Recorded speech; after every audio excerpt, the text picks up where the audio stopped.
From offensive line expectations to extension candidates, we take your questions in this edition of the Locked On Bengals mailbag.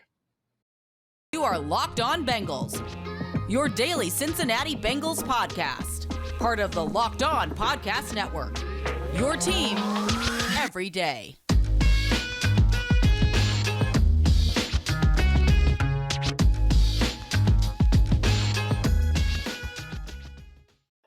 What up, Bengals fans, and welcome to another episode of the Locked On Bengals podcast. I'm your host, Jake Liscow. He's your host, James Rapien. Together, we're the Locked On Bengals podcast, bringing you coverage of your Cincinnati Bengals as part of the Locked On Podcast Network, your team every day.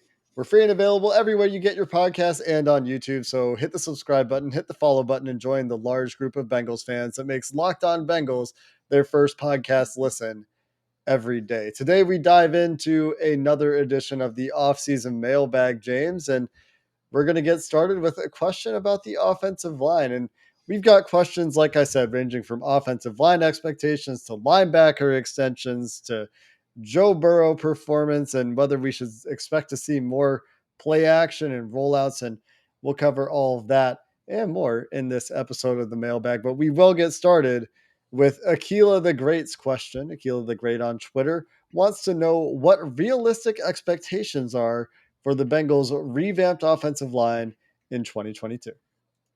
Well, it's simple. I expect them to be the best offensive. No, I can't say that, right? They're not going to be the best offensive line in the NFL. Well, maybe, Jackson Carman plays like he's at Fairfield High School, then, there's a shot, right? If he does what he did in high school. But that being said, no, I expect them to be improved, and I'm not going to put a number on it, but here's how I'll categorize it. I don't want to be talking about the Bengals offensive line during every single one of our Thursday night, or depending on when you listen, Friday morning preview shows. I don't want, when we do our keys to victory, Jake, to be like, yeah, well, if they can keep Joe Burrow upright and get some push in short yardage situations. In post-game shows, I don't want to be talking about, yeah, well, Burrow, if he just had another half second. And I'm not going to talk about any specific instances, but one specific one comes to mind as I say that. And so that's the part to me. Can it not be a thorn in Zach Taylor's side or in Joe Burrow's knee or in Joe Mixon's ear, right? Because that's what it is this offense has been handicapped and was handicapped last year. As explosive as they were so damn inconsistent. And it was because they got their ass kicked in their trenches much more than they won. That's the bottom line. Like if the Bengals, they were 10-7, right? And they finished 13-8 if you count the postseason. The offensive line, out of those, 21 games, they were probably 4-17. I mean, very few times did they win. Now, did Burrow make them look better? Did the offense overcome it? Things like that? Absolutely. But to me, can they be an average to slightly above average unit?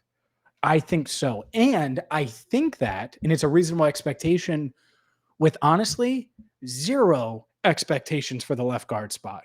Because even if Cordell Volson has a great camp and he's in there and he wins the job and he beats out Jackson Carman, you think I'm excited and I feel great about a kid from North Dakota State going from there to the big leagues that quickly? That's kind of scary, starting job.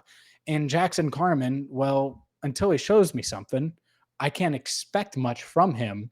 And so even with left guard in my brain being a 0, I still expect them to be a slightly above average offensive line. And they better not be a thorn in the side of this offense, because if so, that would be a failure, I think, for this unit as a whole.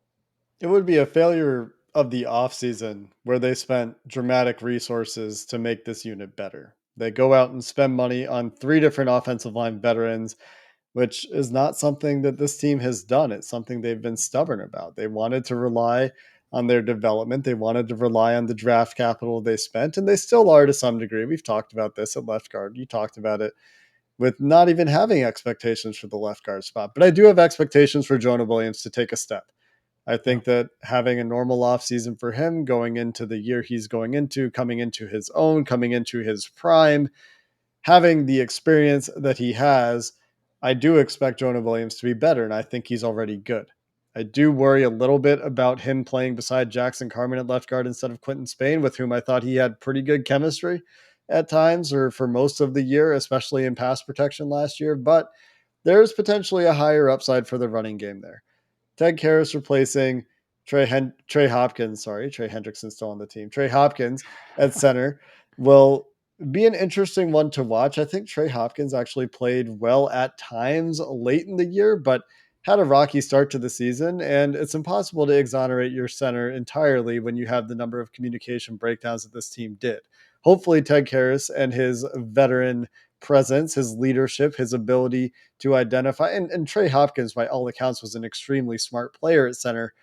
But hopefully Ted Karras can smooth some of those things over next to his running mate in Alex Cappa, who was the first of the Bengals announced investments in free agency. And if you don't expect that the guard position will be better with a guy like Alex Cappa, who has taken strides every year, again, coming from a small school like Cordell Volson, James, who you mentioned earlier, who, if you have zero expectations for Jackson Carman, by the way, I have even fewer expectations for Cordell Volson this year. But the key should be the collection of parts added. You have solid veteran additions in Karras and Kappa, and a really, really good player in Lael Collins at right tackle, assuming he stays healthy. And so, assuming health, that's a big question for every unit Sure. in the NFL at all times. But for the starting five, you feel great about the tackles. I personally feel really good about Jonah Williams taking a step. We'll see if I look foolish about this in 12 months or not. Lael Collins, again, if he can stay healthy, represents the best right tackle the Bengals have had in quite a while. Even though I think Riley Reef was a solid player, Lael Collins should simply be better.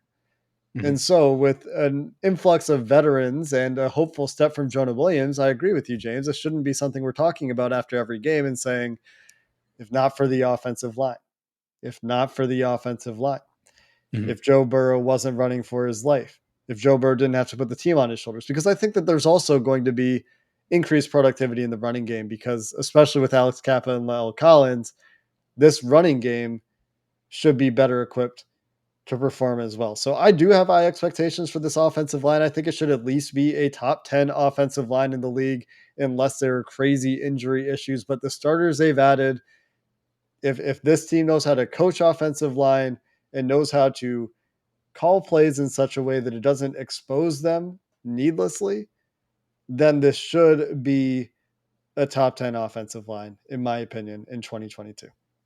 Joey Cool 1717 on Twitter asks, with an improved offensive line, Joe Burrow's increased mobility and 20.8 miles per hour speed, and I added the speed part, do you anticipate more play action and rollouts called? Yeah, this is an interesting one because I wonder how much of the Bengals' issues with rollouts, like boots last year, it seemed like every time Joe Burrow turned his eyes back to the line of scrimmage, he was getting sacked immediately as he came Yep. out of his rollout. It'll be interesting to see how much of the play calling there was a product of Joe Burrow's knee and his increased or decreased comfort as he dealt with that knee throughout the year. He also had a few MCL injuries that he played through.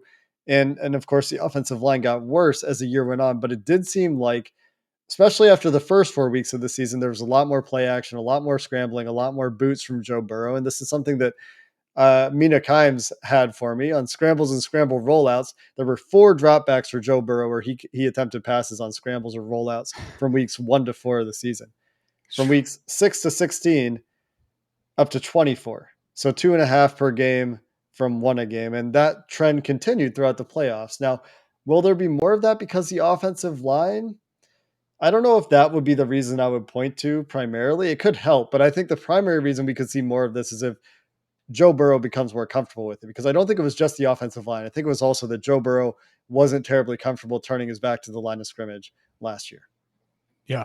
And I think part of that has to do, and one, it's just experience doing it, right? Hasn't done it a ton.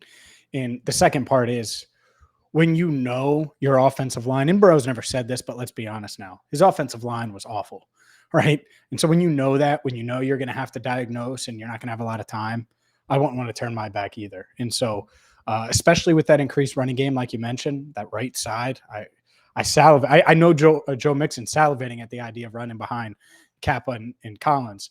It's the path forward is there, and it's going to be really interesting to see how Zach Taylor's offense changes. Up next, we'll stick with offense and we'll go to the tight end position and answer more of your questions. But first, a word from rockauto.com. Look, there are so many different car makers, car models, and whether you drive a Daewoo like me, you drive the new Ford Bronco, or anything in between like, well, Jake Liscow's Mercedes-Benz, rockauto.com has the filters you need, has the car parts you need. And whether it's everyday maintenance like me, where I replace my cabin air filter on my own, I don't pay Earl to do it at the dealership, at the Daewoo dealership, of course. And you shouldn't either, because you can save a ton of money at rockauto.com. Don't spend 30, 50, even 100% more on quality parts that you're going to get at rockauto.com. They've been in the business for more than 2 decades. I use them. You should too. Go to rockauto.com right now. See all the parts available for your car or truck. Be sure to write Locked On in there. How did you hear about us box so they know we sent you? Amazing prices, awesome selection, all the parts you could ever need, even for your Daewoo. rockauto.com. James, I know you love the offense, and I know you want to stick with the offense, but we'll come back to that tight end question in just a minute, because our next question, I'm calling an audible, comes from Joey Franchise. Oh. If you could only extend one player at the linebacker position between Jermaine Pratt and Logan Wilson, which one would you pick? And keep in mind, I know Jermaine Pratt predates Logan Wilson, but these guys are essentially the same age. So just keep that in mind when you're making this choice. Oh, yeah. I mean, I could keep it in mind all I want. But using my offensive cap, and you're right, went out of order there. We will get to tight ends, though, I promise. My offensive mind, the receiver in me, the running back in me, the tight end in me, the Cooper Kupp in me doesn't want to see Logan Wilson out there because he put the clamps down. This dude put the clamps down in the biggest moment, and we know that. And that's the thing is, to me, it's obvious Logan's a better player than Jermaine Pratt. I think more responsibility. Yeah, same age.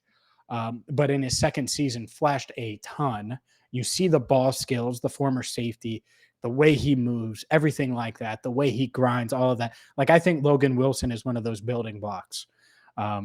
Do I think he's, Jesse Bates necessarily? No. But when you look at that room, it's like, oh, well, Bates last year, what did he feel like? He felt like a building block. And we'll see if he actually ends up being one, but checks a lot of those boxes. To me, Logan Wilson checks a lot of those boxes. And that's nothing against Pratt. And I'm not against keeping Pratt. But if you tell me 57 or 55, I'm going with double nickel. Logan Wilson, 55 all day long. And it is worth noting, not eligible for an extension until next offseason. He's still got 2 years left on his rookie deal. Yeah, so that's another complicating factor, right? Especially if you're a big Jermaine Pratt fan, you can get that deal done and know it's done, or you might have to let him walk if you want to get something done with Logan Wilson, or at least let Jermaine Pratt play. Well, I guess he's playing in a contract year this year. We'll see how Jermaine Pratt plays in his contract year, but Logan Wilson, I think, is still the answer here. Played safety back in high school, to your point, James, and was a multi-position player who was really good, played linebacker then at Wyoming before coming to the NFL. And the thing that impresses me most about Logan Wilson is the stretch of play he had after coming back from that shoulder injury for the playoffs and for week Playing 7. through it. Hell, playing through that injury. Right. Yeah. And playing phenomenal football in that stretch, including that iconic play that will live in infamy forever for Bengals fans, in which he did not hold Cooper Kupp, but was called for holding on a 3rd down and goal.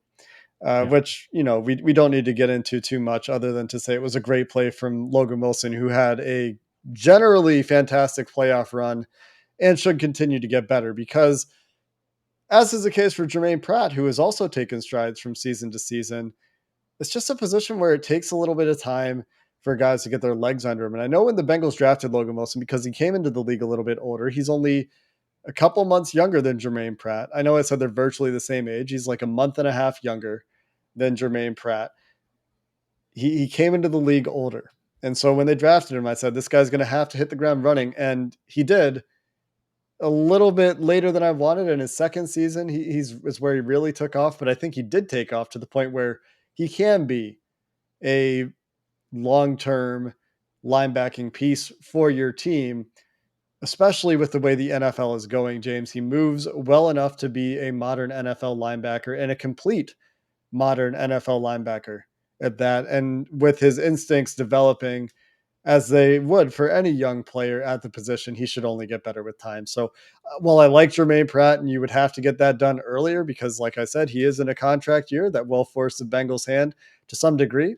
And you could easily make an argument for both these guys. If you had to pick one, I think Logan Wilson is just a better player, but it wouldn't it would be something that I think would behoove the Bengals to also extend Jermaine Pratt.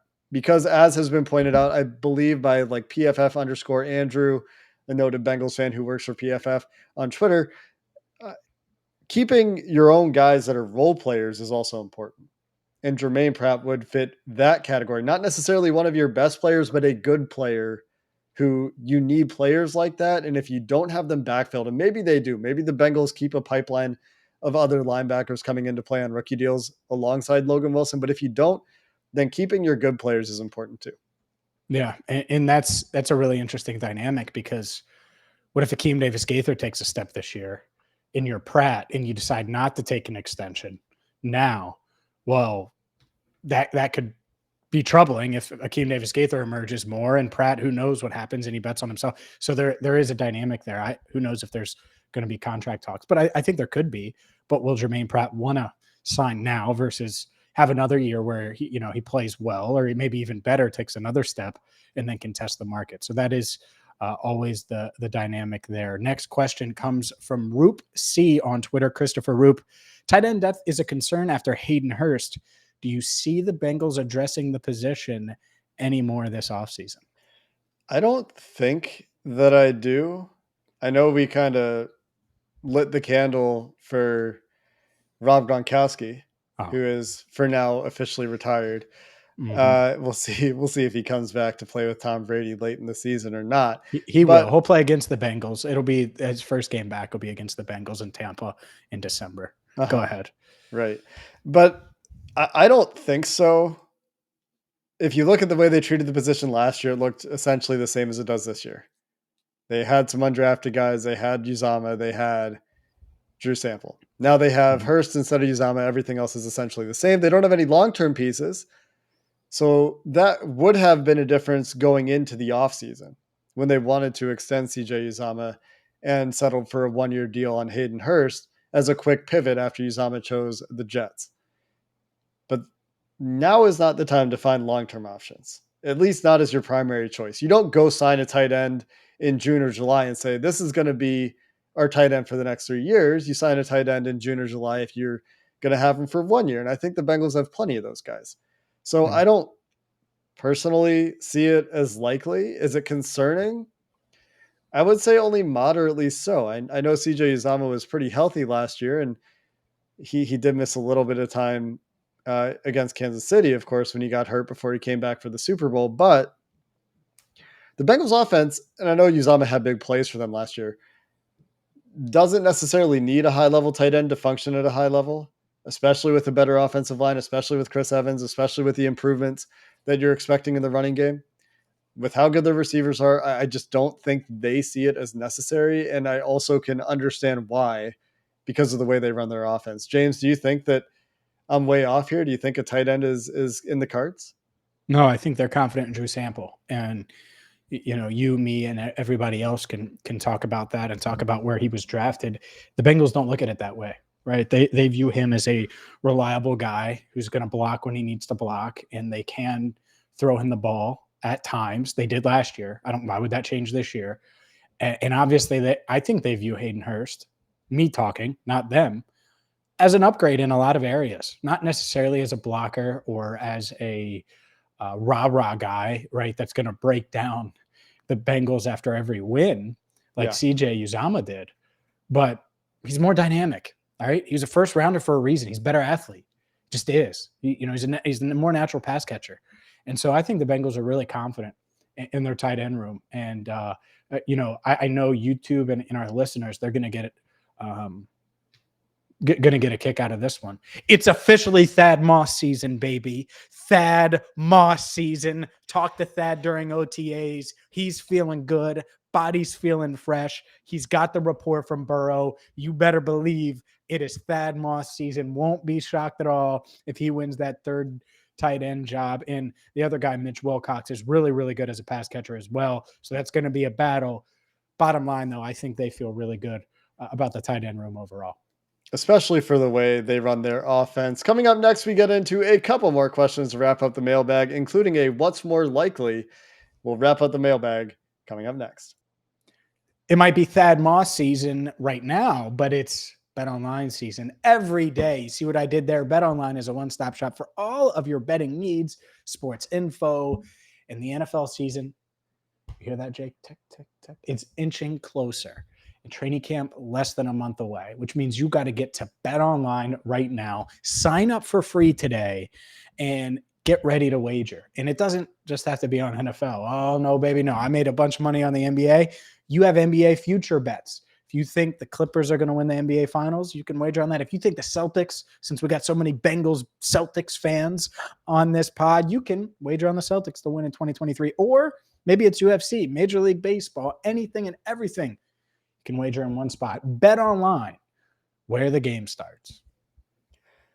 James, I'm going to throw a wrench into Rob Hill's question. He asked at Logan Never Held on Twitter, by the way. Speaking of Logan Wilson not holding, it's a nice little Twitter name that Rob has taken in protest of that call. He wants to know what's more likely next season: 30 sacks from Bengals edge rushers, 10 interceptions by Bengals safeties, or less than 40 sacks taken by Joe Burrow. And I'm going to assume the regular season here. I'm going to throw one in. I'm going to throw in 10 catches for Thaddeus Moss. Oh, see, here's why I like this. Because you said, oh, this mother bleeper thinks it's Thad Moss season. We're going to make him put his money where his mouth is. Yeah, I'm surprised you didn't, when I was doing that BetOnline read, call BetOnline and get an over-under on receptions to see if I would actually wager. That's busy signal. I tried. Yeah, busy signal. Thad, you the man. Spoiler, I ain't going with no Thad Moss 10 catches. We ain't doing that. Maybe preseason. We ain't doing that one. But of these, man, this is tough. So 10 picks from the safeties. Jesse Bates, up until last year, had 3 interceptions per year. You know, that was kind of where he's at. So let's just say he has a career year. Let's say he has 5. You think the rest of the safeties, and I'll include Dax Hill in this, are going to get another 5? Maybe. I mean, that's tough. That's interesting. The edge rusher thing. Well, let's pencil in Trey Hendrickson for what? 12 sacks. Let's say he comes down just a little bit. Sam Hubbard has 8 cleanup sacks through the rest of the ends. You know, get another 10. Joseph Osai, I'm not sleeping on him. Don't worry. Maybe. And then the 40 sacks on Burrow. So, that's what, two sacks, 2 1/3 sacks a game, essentially, or less. Burrow's okay with taking sacks some. So this is where I kind of pause, right? I mean, I think in a perfect world, he would have enough blocking where he's like, all right, if someone's not open, I'm just going to hold this ball forever. And I'll run this way and I'll run that way. And I'm going to wait until someone's open. And so he's going to be willing to take some sacks. Of the 3, and I'll just rank them. I think that we started with the offensive line. I'm going to put pressure on these bad boys. Yeah, I'm going to start with that. Burrow, 40 sacks. Even though some of those sacks he's going to take on his own, I think it's going to be under 40. I really do, because I think this offense is just going to be really damn good. I think they're going to avoid the 7-8 sack weeks. There might be a couple 3 to 4 sack weeks. There's also going to be weeks where he barely gets touched and doesn't get sacked at all. And so that'll be part of it. The second one, I like the edge rushers, man. I do. And then the safeties, 10 interceptions from the safeties. That to me, I know it sounds like that's not a lot, 10 interceptions. It sounds scary to me. I don't know if they get there. Yeah, I think that 10 picks from the safeties is prohibitively unlikely. If this number was 8 or even 7, then it might be more likely. It's just, look at us. We didn't talk about this question either, ladies and gentlemen. So the fact that we at least agreed on the least likely one, it's pretty good. Well, I think I agree. Well, what was your least likely or most likely? Sorry, I put the Burrow. The Burrow sacks most likely, and Thad Moss below safeties. You think Thad Moss is having more or less catches than the safeties have? Well, the only reason that happens, is if someone gets injured. You know, you're banking on an injury. Right. I don't need to bank on an injury with the other one. So What about what wasn't there like? Wasn't that Moss prime for his breakout game in the pregame when he got hurt? They had a big plan for him that game. Then he got hurt in the pregame, and then we never got to see it. Darren Simmons had a big plan Uh-huh. for him that game. Why are you trying to get me in trouble, man? I like that. Look at you. You're trying to get me in trouble. Sometimes I get to have some fun. I think 40 sacks or fewer on Joe Burrow is probably the most likely here. He didn't play a game in week 18 against the Browns. He had 51 regular season sacks last year. With 17 games, if Burrow plays all of them, you could definitely see 42, 43, maybe mid 40s. You could even see 50 again, depending on how the season goes. But you would hope that it's not 50 regular season sacks again with the number of games in which Joe Burrow took 5 sacks. 1, 2, 3, 4, 5 games in the regular season when Joe Burrow took 5 or more sacks, including 6 sacks against the Chargers in week 13. Those should not happen as frequently. And especially because the pass rushing gauntlet the Bengals face is not as intimidating from what I recall in 2022 as it was in 2021. They still play the Browns and Myles Garrett twice, and one of those 5 sacks games was against the Browns and Myles Garrett. They still play Pittsburgh, and they have TJ Watt, and they have Larry Ogunjobi now, but the Bengals protected pretty well against Pittsburgh. And one of Joe Burrow's 0 sack games, in fact, his only 0 sack game of 2021 came against the Steelers, but TJ Watt wasn't playing in that game. All that being said, I do think 40 sacks or fewer is the most likely of these. 30 sacks from the edge rushers is the second most likely because of Joseph Osai. So I think we're in lockstep here. I liked your numbers for Hubbard and Hendrickson too. I think Hendrickson 13 sacks, 12 sacks or so. That's a reasonable expectation. He's done it for 2 years in a row now. Sam Hubbard seems to be a guy that's going to be around 8 sacks, 7 sacks a year. And I just think those numbers are pretty solid. So what's Joseph Osai? And does he get enough time? And does he take away, and so I do have some concerns about the pass rush. I think it goes like 40 sacks, gap, 30 sacks, gap, 10 picks. I don't think that it's very close between those things because after the 40 sacks thing, which I could see happening, I don't see the 30 sacks or 10 picks being tremendously doable. There's just so much that goes into them. Yeah, no, I agree. And it's wild. It's wild that we're agreeing right now, but I will certainly take it. Last question. Hank Nizzle, James would like to know, this is for you and you alone. What is the over-under on the amount of times James posts the cold Ben Baby pic during the season? Poor Ben, man. 2 days in a row. Cold baby. Man, it's cold up in here. Here's how late are the Bengals playing? That's the part.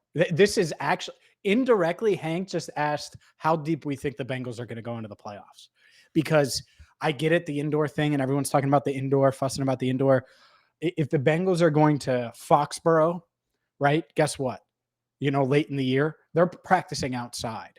If the Bengals are playing in a dome, well, then they'll practice inside. Or if they're going to a warm climate, like they did, they'll want to practice inside. But if they're going to play outside and they're going to play with, guess what? If they have to go to Cleveland for the AFC title game, which would be a really weird scenario, but you get my point, then guess what? They're going to be practicing outside, and that means that Ben Baby's going to be outside, and that means we're talking about cold baby all day. And we might have to update the cold baby picture. It's going to be a lot, honestly. And I love Ben. You mentioned, when we were talking, we got to get Ben on because I went after him a little bit, calling him slow. And I agree with myself from the other day. It's I don't take it. I don't take it back. Slow, cold baby. But he can handle the heat okay, so he'll be all right for camp. We'll have to get him on before camp, though. Looking at the schedule, like you could actually probably figure out which weeks this is likely to happen. And after when November hits, when it starts to get cold, I really only see one game on the schedule where the bubble is going to be tremendously helpful, and that's at Tampa, December 18th. Because the rest of the games at Pittsburgh in November, at Tennessee in November, hosting Kansas City, hosting Cleveland, at New England in late December, and hosting Buffalo in January, hosting Baltimore also in January. Those are all going to be cold weather games. So there's plenty of opportunity for the cold weather Ben Baby to come out as well. Cold baby. I love it. So over under, I don't know the over under. 7. I would 7. I'd probably hammer the over. Let's be real 12. because it could be like three in one day, Okay. depending on what goes on. Yeah, you're right. Not in reply tweets. How about that? Like just a parent level tweet. I'd put the over under then at like 3.5, right? There you go. 4.5. All right. It's a reply tweet. It's a meme, as many reply tweet memes are. Ben Baby's cold baby tweet shall live on. That's going to do it for this episode of the Locked On Bengals podcast. We appreciate all of you that sent in mailbag questions. Be on the lookout for our next one. We tweet out a solicitation for questions from @LockedOnBengals. It'll either be next Tuesday or next Wednesday if we do another one next week. So keep your eyes peeled there. Also, next time we get together, we're going to be breaking down the top players for the Cincinnati Bengals in a draft format. Sometime after that, in the near future, we'll be looking around the AFC North as we continue the offseason grind. Until next time, Bengals fans, thanks for listening to the Locked On Bengals podcast. If you need a little bit more, go check out James Rapien and the rest of the Locked On NFL crew on Locked On NFL. We appreciate you listening. Hoo day, and have a good one.